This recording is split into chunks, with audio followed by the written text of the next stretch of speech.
राजनीति पर चर्चा का चकल्ला सबसे ज्यादा चाय पर चर्चा के दौरान देखने को मिलता है और इसी कड़ी में जी यूपी उत्तराखंड लेकर आया है चुनावी चाय। आपकी राय, जिसमें हमारे संवाददाता ने बलिया की जनता पर चुनाव से बात की और जानने की कोशिश की जनता क्या चाहती है। चुनावी चाय आपकी राय के खास इस सेगमेंट में मैं पहुंचा हूं बलिया के एक खास गांव जिसका नाम है नगवा। और नगवा इसलिए प्रसिद्ध है क्योंकि 1857 में जो शहीद मंगल पांडे ने आजादी का बिगुल फूका, ये उनकी मातृभूमि है और ये नगवा गांव है जिसे पूरी दुनिया जो है जानती है मंगल पांडे के नाम से। और आज इस गांव के लोग आप देख सकते हैं मेरे पीछे कि यहाँ बैठे हुए हैं और गर्मी का माहौल है, लेकिन पीपल के पेड़ के नीचे आज भी गांव की वही खुशबू, वही बयार जो है इस गांव में बह रही है। जब गांव के सारे लोग मिल बैठकर बात करते हैं गांव के मुद्दे पर, देश के मुद्दे पर कि आखिरकार इस देश के हालात कैसे हैं, प्रदेश की राजनीतिक स्थिति कैसी है, गांव का विकास कैसा है, सीधे लोगों से बात करते हैं।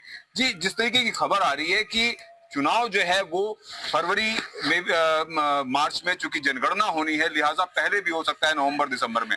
क्या आपको लगता है कि इससे क्या फायदा, कैसा, किसको फायदा और किसको नुकसान होगा? देखिए, जो अभी जो फिलहाल में जो सरकार चल रही है, काम तो हो रहे हैं, ऐसा कुछ नहीं है काम नहीं हो रहा है, काम भी हो रहा है, लेकिन कई मोर्चे पर सरकार विफल भी नजर आ रही है। चूंकि त्रिस्तरीय पंचायत चुनाव का जो समय बीत चुका है, वो सुनने में आ रहा है कि विधानसभा चुनाव के बाद चुनाव होगा। तो मुझे लग रहा है कि इस त्रिस्तरीय पंचायत चुनाव पर सरकार को नुकसान कहीं ना कहीं उठाना पड़ेगा। आप लोगों को क्या लगता है कि अगर चुनाव पहले होता है तो क्या होगा? क्या कहते हैं आप लोग? चुनाव पहले होगा उसके लिए कोई बात नहीं है। चुनाव जो त्रिस्तरीय पंचायत चुनाव होना है उसको डिले कर रहे हैं लोग। पंचायती राज मंत्री हैं ओम प्रकाश राजभर जी ने, उन्होंने बताया था कि चुनाव अपने समय पे होंगे। जनता को इतने दिन तक वो करके रखा हुआ था और जो पिछड़ा वर्ग आयोग गठित होना था उसको ये लोग किए ही नहीं। अभी जाके पिछड़ा वर्ग आयोग गठित किए हैं, गठित करने रिपोर्ट आने में इसकी आपको लगता है कि जो ये बात कह रहे हैं सही है? हमको ये लगता है कि सरकार काम तो अच्छा कर रही है। इस सरकार में हर लोगों की स्वतंत्रता है, विकास हो रहा है, कोई कमी नहीं है। लेकिन कुछ सरकार में कमियां हैं, जो कमी समय से कोई काम नहीं हो पा रहा है। जैसे हमारा पंचायती चुनाव समय से नहीं हो पाया, चाहे अब आगे हमारा योगी जी का जो चुनाव है, मतलब विधानसभा का चुनाव है, उस पर भी डाउट है कि वो समय से होगा कि नहीं होगा, क्योंकि अभी जनगणना चल रही है। जनगणना का समय अभी चल रहा है, ये भी 2 महीना चलेगा, फिर इसके बाद भी जनगणना आएगी। फरवरी मार्च में होना है आर्थिक जनगणना। इस बीच में चुनाव विधानसभा का भी होगा कि अभी आगे चलेगा, इसकी कोई संभावना नहीं है, नहीं दिख रही है। सरकार जो काम कर रही है अच्छा कर रही है, लेकिन इसको समय से करे, ये अच्छा रहेगा। तमाम तरीके की बातें होती हैं गांव में। हालांकि विकास तो हुआ है थोड़ा मोड़ा, डिग्री कॉलेजेस यहाँ पर खुल गए हैं, पानी की टंकी है, तमाम सड़कें बनी हुई हैं, लेकिन लोगों से बात करते हैं। क्या आपको लगता है कि गांव का विकास हुआ है? विकास तो हुआ है लेकिन थोड़ा बाकी है, इसलिए कि नाली बनाना है, ये पानी का निस्तार नहीं है। अच्छा, तो आजादी के इतने साल बीत गए, अभी नाली में ही उलझे हुए हैं। अभी नाली नहीं बन पाया, कितने सरकार आए गए। तो बारिश होती है तो क्या स्थिति रहती है? तो इतना पानी लग जाता है। ये काली जी का स्थान है, यहाँ जनता सही कह रहे हैं ये? यहाँ अंदर तक पानी चला जाता है। अच्छा, पानी निकलने कहीं जगह ही नहीं, कहीं जगह नहीं है। नहीं। अच्छा, बिजली का क्या हाल है? बिजली भी कट के आ रही है। अच्छा, पूरी रात जगाती है। पूरी रात? क्यों? 1 घंटा आई तो जो है 2 घंटा काटेगी। तो ट्रांसफार्मर सब ठीक है, ट्रांसफार्मर में गड़बड़ी नहीं है, मेन जहाँ से सप्लाई है वहाँ से गड़बड़ी है। तो कैसे रहते हैं आप लोग गर्मी में? छत को जाके अपना हवा खाते रहे, बेना चलाते रहिए। तो और आएगी तो फिर भागिए, फिर कटी, फिर भागिए। तो इतनी सारी सरकारें आजादी के बाद से आई हैं, क्या आपको लगता है कि गांव के विकास को जिस तरीके से होना चाहिए, खास तौर पर शहीद मंगल पांडे का ये गांव है, इसको और ज्यादा खूबसूरत बनाना चाहिए था? तो सरकारों ने मेहनत किया कि नहीं किया?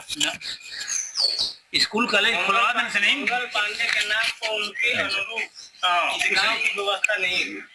ये गांव स्मार्ट गांव में घोषित होना चाहिए और व्यवस्था होनी चाहिए, मेडिकल से और कॉलेजों से और रास्ता, नाली और बिजली का व्यवस्था, सोलर का व्यवस्था। कितने कितने टीचर हैं कॉलेज में? कॉलेज तो बन गया, कितने टीचर हैं?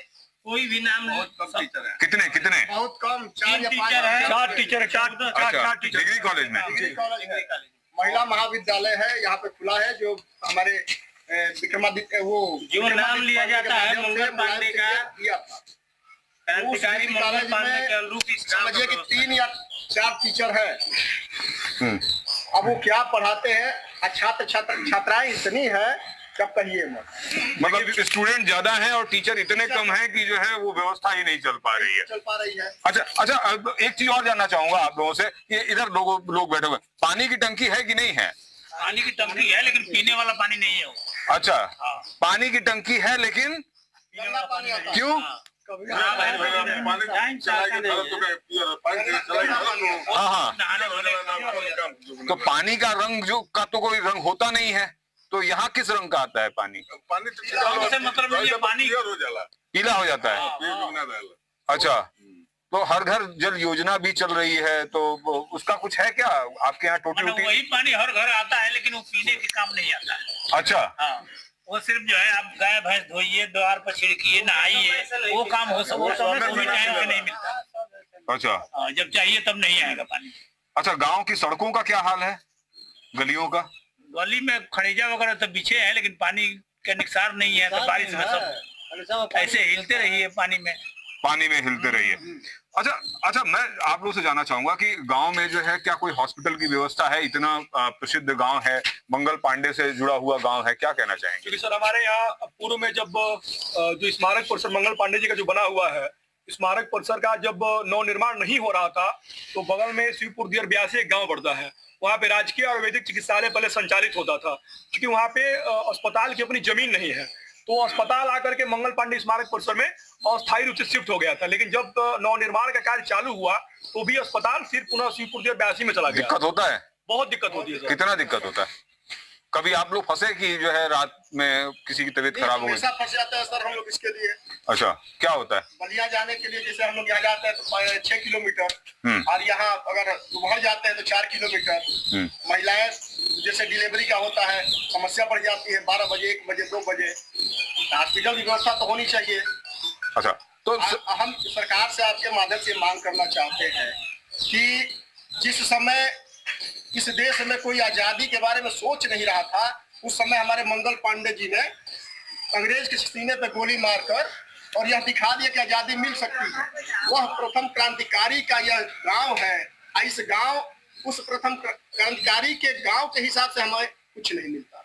अच्छा, सुख सुविधा मिलना चाहिए। सर जी, हम कहते हैं कि मंगल पांडे के गांव के हैं, जी, लेकिन मंगल पांडे का छवि क्या था, मंगल पांडे कौन है, उस स्थिति के हिसाब से हमारा गांव शून्य है। विकास कुछ नहीं हुआ। विकास कुछ नहीं हुआ। झाल मुड़ी खा रहे हैं आप लोग, मतलब क्या कहना चाहेंगे गांव के? देखिए ये तो जी। मंगल पांडे जी चूंकि 1857 की क्रांति के प्रथम योद्धा थे, यदि मंगल पांडे जी गोली नहीं चलाए होते तो शायद हमारे देश को आजादी समय से नहीं मिल पाई होती। तो मैं आपके चैनल से मांग करना चाहूंगा कि मंगल पांडे जी किसी परिचय के मोहताज नहीं थे।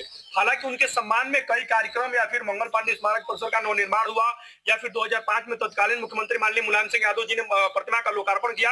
अभी तो 8 अप्रैल को शहादत दिवस के अवसर पर भव्य कार्यक्रम। लेकिन मैं आपसे जानना चाहता हूँ कि आजादी के बाद से तो बहुत सारे अलग अलग पार्टियों के विधायक आए होंगे, सरकारें आई आखिर में, तो सबने अपनी क्या जिम्मेदारी इस गाँव के लिए निभाई क्या? नहीं, मैं बता रहा हूँ, किसी भी गांव की समस्याएं हैं, बुनियादी जो सुविधाएं हैं, पहला तो पानी का है। पानी, स्वच्छ पेयजल, हम लोग पानी खरीद के पीते हैं। जो पानी यहाँ पे आता है वो नल वगैरह में आर्सेनिक मिला होता है, तो हम लोग पानी खरीद के पीते हैं। दूसरा, पानी की निकासी की व्यवस्था कहीं नहीं है, पानी निकासी की व्यवस्था। तो ये तो एक, यहाँ से कितनी दूर गंगा जी नदी है? यहाँ से पड़ेगा 2-3 किलोमीटर, और फिर भी पानी के लिए तरसते हैं आप लोग?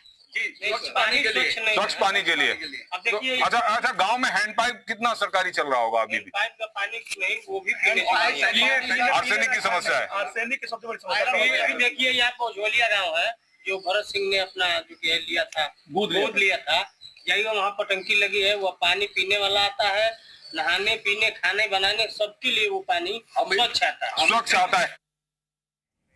तो चुनावी चाय आपकी राय पर खास चर्चा आपने देखी, और फिलहाल वक्त तो चला एक छोटे से ब्रेक का।